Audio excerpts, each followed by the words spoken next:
94व्या अखिल भारतीय मराठी साहित्य संमेलनाचे स्वागताध्यक्ष जे प्रेक्षकांमध्ये पहिल्या रांगेत बसलेत ते आदरणीय छगन भुजबळ साहेब, या परिसंवादाचे सन्माननीय अध्यक्ष प्रसिद्ध लेखक शेतकरी नेते शेषराव मोहिते, मंचावर उपस्थित असलेले तमाम सेलिब्रिटी, विशेषतः आत्ताच जे बोलले ते विलास शिंदे, पहिल्यांदा बोललेले संजय आवटे, श्रीमंत माने, निशिकांत भालेराव, शैलेंद्र तनपुरे आणि उपस्थित बंधू भगिनींनो,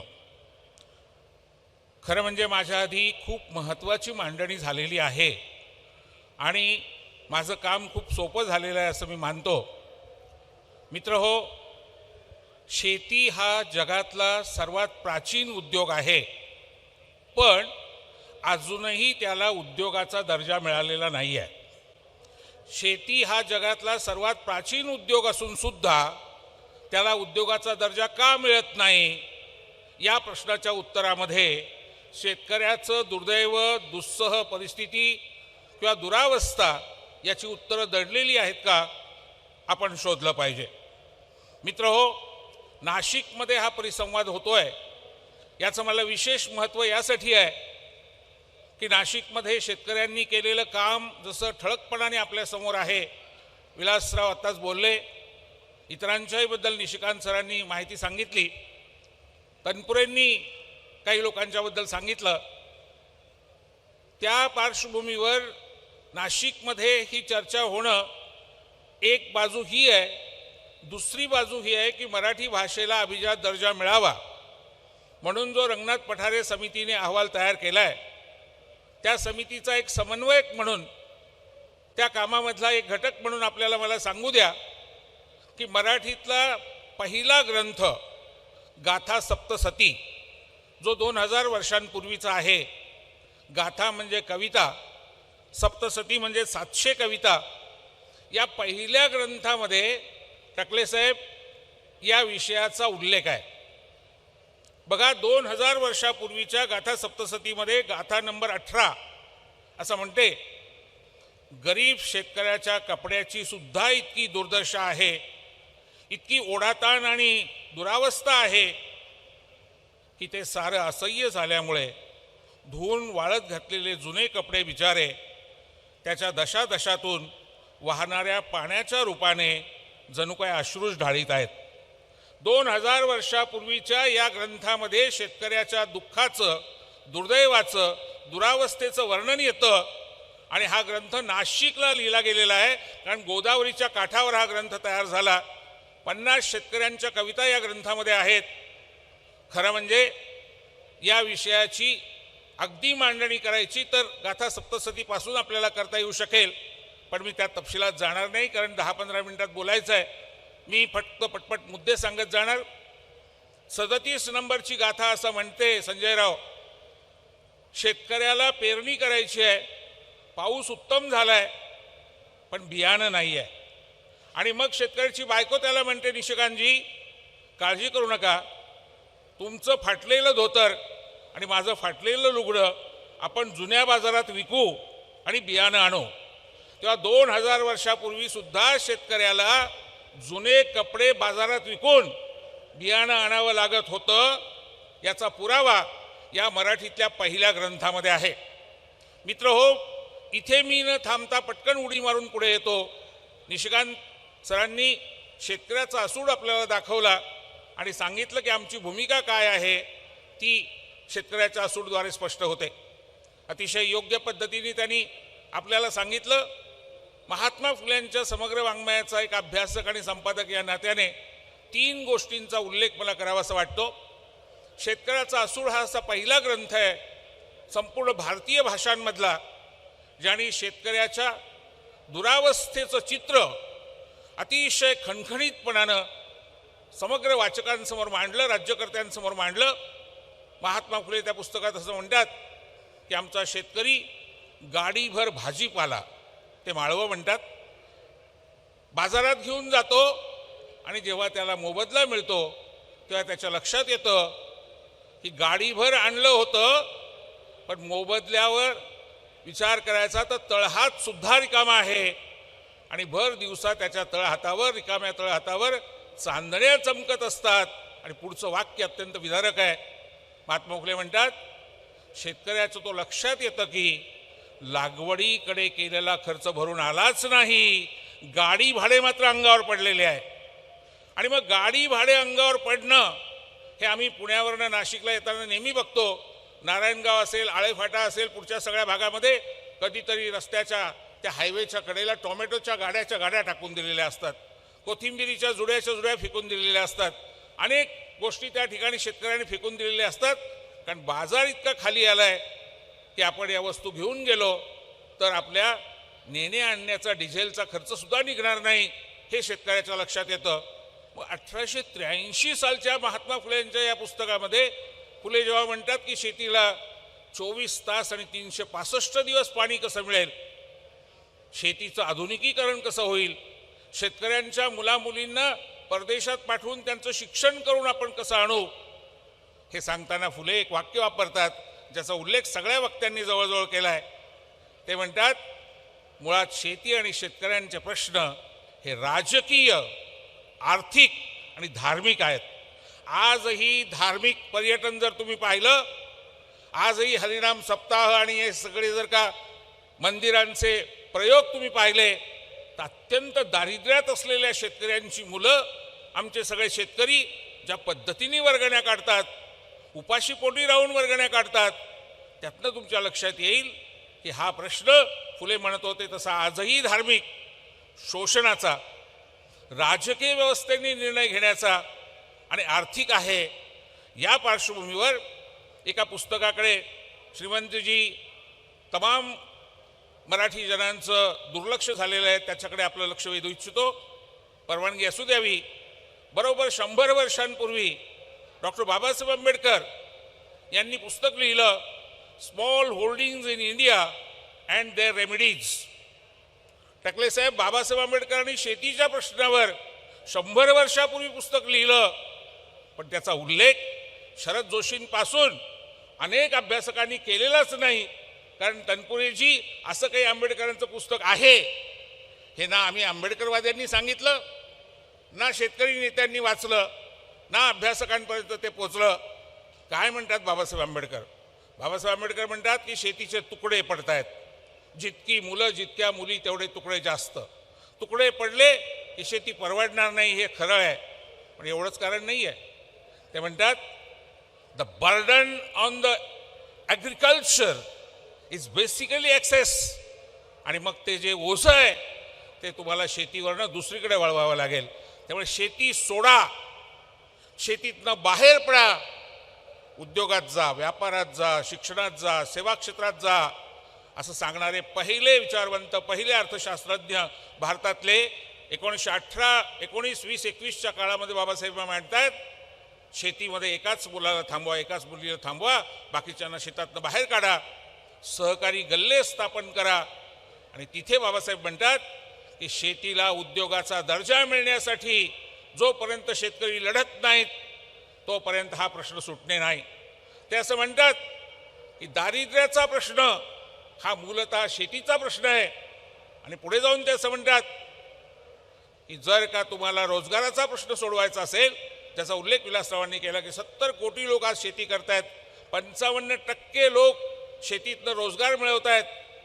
मला सांगा, शेती तोट्याची असते असं जेव्हा म्हटलं जातं आणि सरकार मदत करतं, याच्याबद्दल अतिशय टिंगलटवाळीच्या सुरामध्ये कुणीतरी माथे फिरू पटवर्धनबाई वगैरे लिहित असतात, तेव्हा रोजगार हमीचा उद्योग हा कसा काय नफ्यात असू शकतो, कसा नफ्यात आणायचा? संजय राव, मला वाटतं जरा या पटवर्धनबाईंना आणि या सगळ्या विचारवंतांना विचारलं पाहिजे की रोजगार हमी, मुळात रोजगार देण्यासाठी 55% लोकांना शेतीमधनं जर का भारत आज काम करत असेल. अण्णासाहेब शिंदेंचा उल्लेख झाला, अतिशय अभ्यासू आणि कळकळीचा माणूस होता, माझे खूप जवळचे मित्र होते.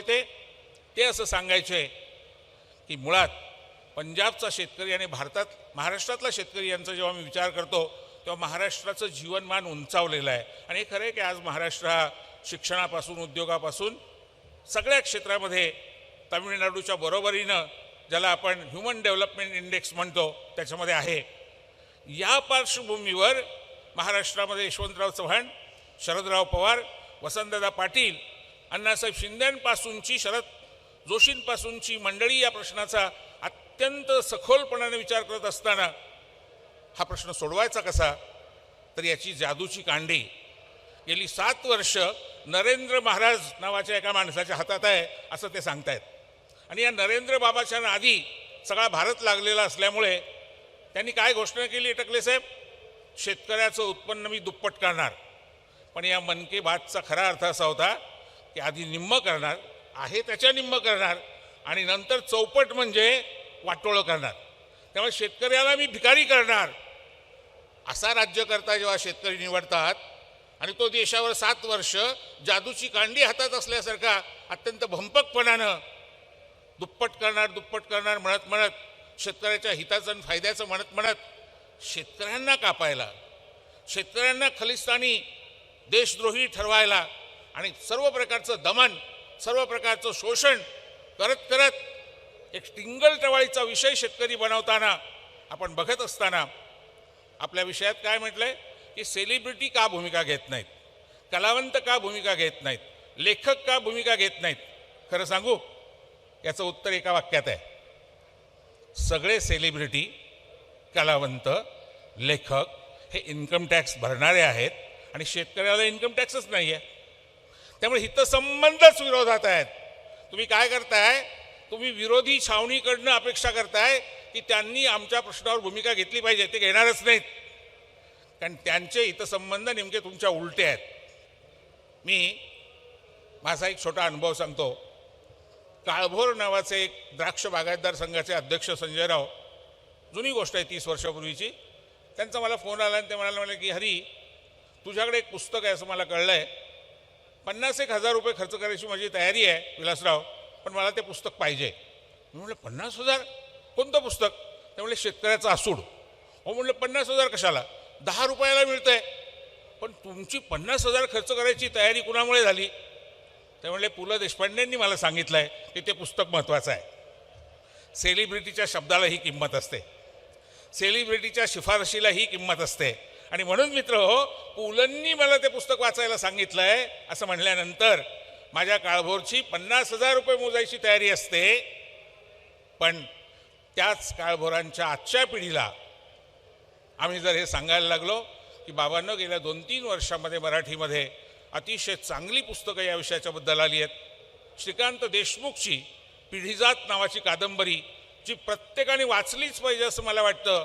सहकार चळवळीमध्ये शिरलेली रोगराई, विशेषतः साखर कारखाने तोट्यात घालून त्याचे लिलाव करण्याची सगळी राजकीय पद्धत, त्यातलं अर्थकारण इतक्या बारकाईनं श्रीकांतनी उलगडून मांडलंय, कारण तो सहकार खात्यातच अधिकारी होता. आता परवा निवृत्त झालाय उच्च पदावरनं. माझ्यासाठी मराठी लेखक किती मूलभूत पद्धतीची मांडणी करू शकतात त्याचं उदाहरण गाथा सप्तशतीपासून अगदी अलीकडचं म्हणजे पिढीजात आहे श्रीकांत देशमुख. आमचा आसाराम लोमटे पत्रकार आहे, लेखक आहे, साहित्य अकादमी विजेता आहे. त्याची तसनस नावाची, टहस नहस हिंदीमध्ये उर्दूमध्ये जो शब्द वापरला जातो त्याचं मराठी रूप तसनस.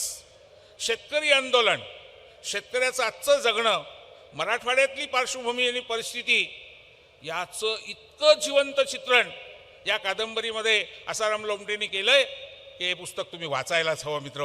ही आत्ता ताजी आलेली पुस्तकं आहेत माझ्या हातामध्ये. आजचे एक आपले वक्ते रमेश जाधव येणार होते, ते येऊ शकले नाहीत. त्यांचं पुस्तक आहे, हेही आत्ताच अलीकडे आलेलं आहे, पोशिंद्याचे आख्यान. मित्र हो, मराठीमध्ये शेतकऱ्याचं आसूड आणि स्मॉल होल्डिंग बाबासाहेब आंबेडकरांचं एवढंच नुसतं नाही आहे. 1915 साली गावगाडा नावाचं त्रिणा अत्र्यांनी लिहिलेलं एक महत्त्वाचं पुस्तक आहे. मुद्दा काय? मुद्दा असा आहे की सेलिब्रिटींनी म्हणजे लेखकांनी भूमिकाच घेतली नाही हे खरं नाही, पण जेव्हा त्यांनी भूमिका घेतली तेव्हा तिचं कौतुक तुम्ही वाचकांनी केलं का? तिला तुम्ही उचलून धरलं का? तिच्या पाठीशी तुम्ही उभे राहिलात का? उत्तर आहे नाही. कारण तुमचे सुद्धा ओपिनियन मेकर तिकडे बसलेले आहेत.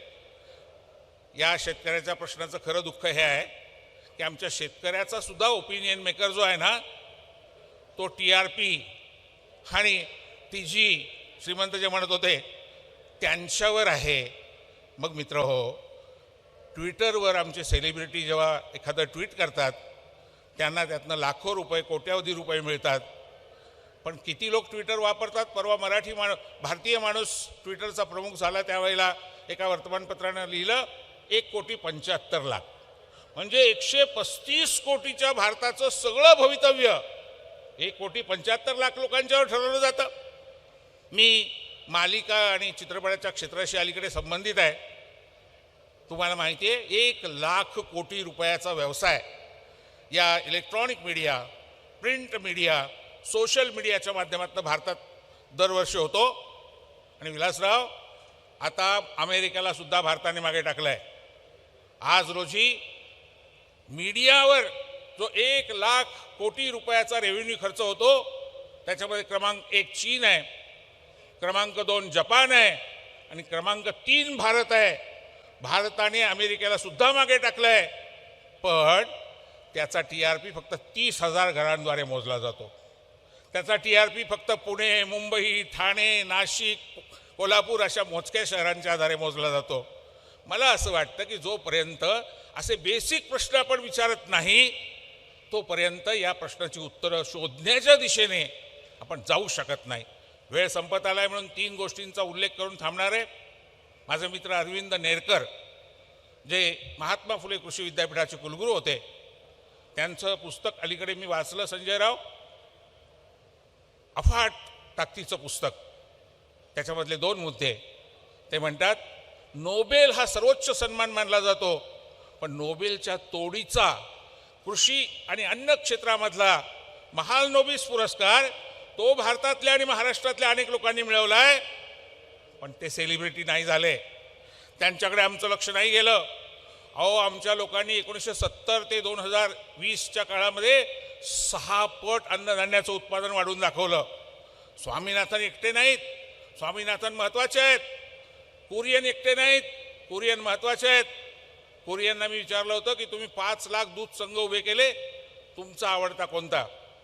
ते म्हणाले हरी, अर्थातच सर्वाधिक आवडता अमूल. मी म्हटलं तुमचंच मूल आहे, ते बाजूला ठेवा. ते म्हणले दुसरा अरुण नरकेने उभा केलेला गोकुळ.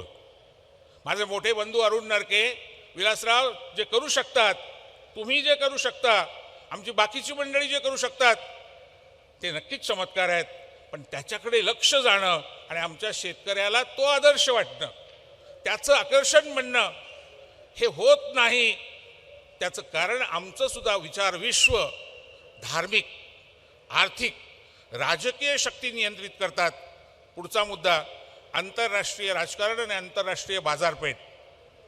भारताची आणि आंतरराष्ट्रीय बाजारपेठ, International Monetary Fund, World Bank इथपासूनच्या सगळ्या शक्ती या उद्योगपतींच्या, व्यापाऱ्यांच्या आणि ग्राहकांच्या ताब्यात आहेत, शेतकऱ्यांच्या नाहीत. आणि त्या जोपर्यंत शेतकऱ्यांच्या बाजूने असत नाहीत तोपर्यंत ना मार्केट भारताच्या शेतकऱ्यांच्या बाजूने असतं, ना भारतीय शेतकऱ्यांना न्याय मिळू शकतो. तिसरा आणि शेवटचा मुद्दा, मला स्वतःला असं वाटतं, मी चुकत असेन कदाचित, पण जोपर्यंत मध्यमवर्गीय समाज शेतीशी संबंधित होता तोपर्यंत शेतीला काही एक प्रतिष्ठा होती. अहो, आज शेतकऱ्याच्या सुद्धा घरामध्ये आपली मुलगी शेतकऱ्याला द्यावी अशी भावना नाही. जसं महानगरपालिकेच्या शाळेत आहे ना निशिकांतजी, मी मनपा शाळेतनं शिकलो आहे, पण मला माहिती आहे आजचे शिक्षक आमचे आपल्या मुलाला किंवा आपल्या मुलीला मनपा शाळेत घालायला तयार नसतात, जिल्हा परिषदेच्या किंवा आश्रमशाळेत घालायला तयार नसतात. त्याचं कारण असं आहे की या सगळ्यांकडे एक उपेक्षित काहीतरी बोजा, बर्डन, टाकाऊ, डाऊन मार्केट असा आम्ही त्याला टॅग लावलेला आहे आणि त्याचा दर्जासुद्धा सुधारण्याच्या संबंधामध्ये प्रयत्न सोडून दिलेले आहेत. या पार्श्वभूमीवर मला असं वाटतं की शेतकऱ्यांना सुद्धा जर आपल्या मुली शेतकऱ्यांच्या मुलांना द्याव्यात असं वाटत नसेल तर मग आमचं विचार विश्व जे आहे ते कोण केंद्रित करताय, कोण नियंत्रित करताय? आम्हाला सगळ्यांना आजही धर्मसत्ता काय पद्धतीने वापरती आहे, काय पद्धतीने अर्थसत्ता इथली आमचा विचार करते आहे आणि काय पद्धतीने राजकीय व्यवस्था विचार करते आहे. हा शेवटचा मुद्दा 2 वाक्यात सांगून थांबतो. महात्मा फुलेंना असं भाबडेपणाने वाटत होतं की शेतकऱ्याची मुलं राजकारणी बनली, शेतकऱ्याची मुलं शिक्षक बनली, शेतकऱ्याची मुलं प्रशासक बनली की शेतकऱ्याच्या आयुष्यात परिवर्तन होईल. आज शेतकऱ्याची मुलं राजकारणी बनली. आज शेतकऱ्यांची मुलं शिक्षण संस्था चालक बनली, शिक्षक बनली, प्राध्यापक बनली. आज शेतकऱ्यांची मुलं प्रशासनात आली. ती सगळी बेईमान आहेत असं नाही. त्यांच्या परीनं अनेकांनी चांगले प्रयत्न केलेत. त्यामुळे सब घोडे 12% या पद्धतीने माझ्या विधानाकडे बघू नये. पण त्यातला बहुसंख्याक जो वर्ग आहे त्याने या व्यवस्थेने आपल्याला स्वीकारलं, आपल्यात आतमध्ये घेतलं, याचा आनंद वाटून व्यवस्था होती तिथेच राहिली तरी काही देणं घेणं नाही. आम्हाला स्वीकारलं, आम्हाला पुरस्कार मिळाले, आम्हाला नावलौकिक मिळाला, आम्ही नेते झालो, आम्ही प्रशासक झालो. आता आम्हाला आमचं लक्ष तिकडे आहे. ते कसे आम्हाला उचलून धरतील, ते कसं आमचं कौतुक करतील. मित्र हो, इनहेरंट कॉन्ट्रडिक्शन, अंतर्गत विसंगती ही आहे जे तुमच्या विरोधात होते, तुमच्या विरोधात आहेत. आणि महाराष्ट्राचा आणि भारताचा विचार करायचा तर टकले साहेब, ज्या दिवशी गांधीजींची हत्या झाली आणि ज्या दिवशी महाराष्ट्रामध्ये कुळ कायदा लागू झाला, त्यानंतर इथल्या मध्यमवर्गीयांनी मोहिते साहेब या शेती आणि शेतकऱ्यांचा हात सोडला. शरद जोशी अपवाद, निशिकांत भालेराव अपवाद, पण या सगळ्या मंडळींनी शेती ही टिंगलटवाळीचा विषय ठरवून टाकली. आणि त्यांच्या हातात आहे ओपिनियन मेकिंग, त्यांच्या हातात आहेत माध्यमं, त्यांच्या हातात आहे विचार विश्व, त्यांच्या हातात आहे शिक्षण व्यवस्था. हे कसं बदलायचं याचा जोपर्यंत आपण विचार करत नाही तोपर्यंत शेतकऱ्याची दुरावस्था जी गाथा सप्तसतीमध्ये नोंदवली आहे, जी गावगाड्यामध्ये त्रिनात्र्यांनी नोंदवली आहे, महात्मा फुल्यांनी शेतकऱ्याच्या सूडमध्ये नोंदवली आहे, डॉक्टर आंबेडकरांनी small holdings in India and their रेमेडीजमध्ये नोंदवली आहे, किंवा आत्ताचे आमचे अगदी रमेश जाधव असतील, श्रीकांत देशमुख असतील, किंवा आसाराम लोमटे असतील आणि इतर अनेक. मी आपल्याला विनंती करतो, तो गालिबचा शेर आहे ना, जिंदगी भर मैं यही गलती करता रहा, धूल चेहरे पे थी, आईना साफ करता रहा. कुठेतरी असं होत आहे का की प्रश्नाचं उत्तर दुसरीकडे आहे, आमचं लक्ष तिसरीकडे वेधलं जात आहे, आम्हाला बहकवलं जात आहे, आम्हाला भलत्याच गोष्टींकडे वळवलं जात आहे. आणि म्हणून मला असं वाटतं की जोपर्यंत आमचं विचारविश्व बदलणार नाही तोपर्यंत शेतकऱ्याचं भाग्य उजळणार नाही. शेतकरी कष्टाळू होता आहे, लढवय्याही होता आहे. सवाल आहे तो असा की तो आज उमेद हरवत चाललाय, तो आज ऊर्जा हरवत चाललाय. आणि अशा वेळेला पुन्हा एकदा त्याला उभं करायचं असेल तर अशासारख्या चर्चांची नक्की मदत होईल. परवा कौतुकराव ठाले पाटील म्हणाले की या साहित्य संमेलनातला हा महत्त्वाचा परिसंवाद आहे. मला स्वतःला माननीय भुजबळ साहेबांनी आणि आयोजकांनी याच्यामध्ये सहभागी करून घेतलं याविषयीचा आनंद व्यक्त करतो, कृतज्ञता व्यक्त करतो. आणि माझ्याकडे जादूची कोणतीही कांडी हा प्रश्न सोडवण्याची नाही, फक्त जादूची कांडी ज्या नरेंद्र बाबाकडे आहे असं तो सांगतोय तो भोंदू बाबा आहे एवढं मात्र सांगण्याची जबाबदारी मी पत्करतो आणि थांबतो. धन्यवाद.